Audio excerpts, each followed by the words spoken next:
Otherwise we are silently hearing.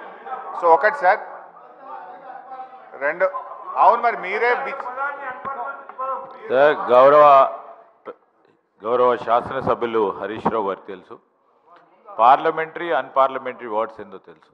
వారు ఇంతకుముందు మాట్లాడిన పదాన్ని ఉపసంహరించుకోవాల్సిందిగా కోరుతా ఉన్నా. ఎందుకంటే we will set a trend sir, nothing. అయితే I stand for correction. I agree with Sridhar Babu, fairly I agree. అయితే ఒకటి సార్, ఇప్పుడు నేను అనేది ఏంటంటే, గౌరవ సభానాయకులు బయట మాట్లాడుతూ ఎన్ని గంటలైనా చర్చిద్దాము, మీకు ఎంత సమయమైనా ఇస్తాము అని స్పష్టంగా సభానాయకుల వారు చెప్పారు.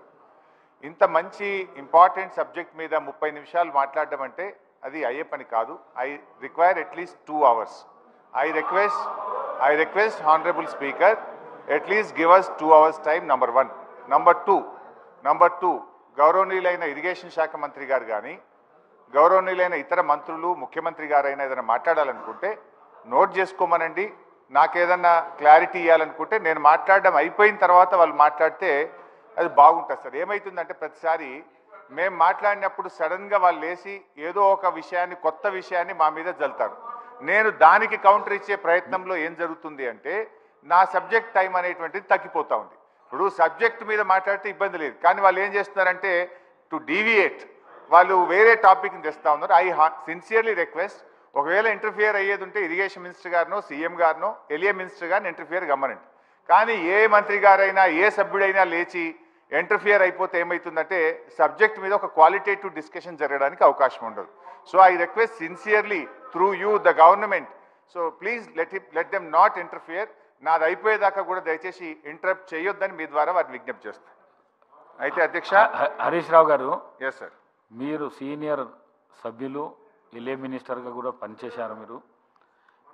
మీరు ఇరిగేషన్ మీద మాట్లాడుతున్నప్పుడు ఇరిగేషన్ మంత్రికి, ఎల్ఏ మినిస్టర్కు, సభాపతి నాయకునికి అవకాశం ఉంటుంది, అది మీకు కూడా తెలుసు. వారు మాట్లాడమన్నా సార్, అదర్ దాన్ దట్ అన్న, వారు కాకుండా ఇతరులు వద్దన్నా. Okay, right. అయితే అధ్యక్ష 3-4 విషయాలు అధ్యక్ష. అయితే నాకేమో ఈ బుక్ ఇప్పుడే ఇచ్చారు, ఒకవైపు ప్రజెంటేషన్ చూడాలి, ఇంకొక వైపు బుక్ చూడాలంటే కొంచెం టైం సరిపోదు. బట్ నేను చూసినంత సేపట్లో ఇమీడియట్లీ ఒక 4 సత్యదూరమైన విషయాలు ఈ బుక్లో ఉన్నాయి అధ్యక్ష. 4 సత్యదూరమైన విషయాలు ఉన్నాయి. అంటే ఈ బుక్ అంతా కూడా తప్పుల తడకగా గత ప్రభుత్వం మీద బుర్ర జల్లాలనేటువంటి ఉద్దేశంతో ఒక ఇంటెన్షనల్గా ఈ బుక్ను ఈ సభలో ప్రవేశపెట్టారు. I will prove sir. ఇంకా చాలా ఉన్నాయి కానీ ఒక 4 ఇమీడియట్గా ప్రూవ్ చేస్తాను. తర్వాత రేపు మళ్ళీ ప్రెస్ మీట్లో కూడా మిగతా విషయాలు చెప్తాను.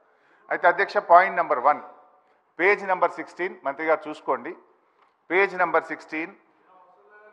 అరే నేను మీకు చెప్పట్లేదు, నీటిపారుదల శాఖ మంత్రి ప్రజెంట్ చేశారు, వారికి చెప్తున్నాను. అధ్యక్ష, పేజ్ నెంబర్ 16 పారాగ్రాఫ్ 1, మంత్రి గారు ఇందులో మాట్లాడుతూ మిడ్మానేర్, ఎల్లంపల్లి ప్రాజెక్టులు ఉమ్మడి రాష్ట్రంలోనే పూర్తయ్యాయి అని స్పష్టంగా ఇందులో మెన్షన్ చేసినారు. But the fact is